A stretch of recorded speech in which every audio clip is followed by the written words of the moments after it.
Hey guys, this is Soul, and I'm here with a Surface charger port. Many of you know it is usually hard to fix, but as you see with these prongs right here, that might be your problem. What you do is you take the tape, take it off, bear with me,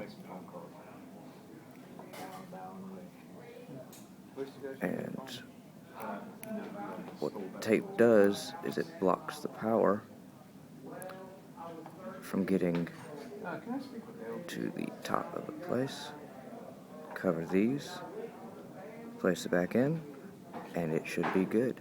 I've worked on 2 of these already. Remember, make sure the tape is covering those ball bearings and you should be good. See you later, and goodbye.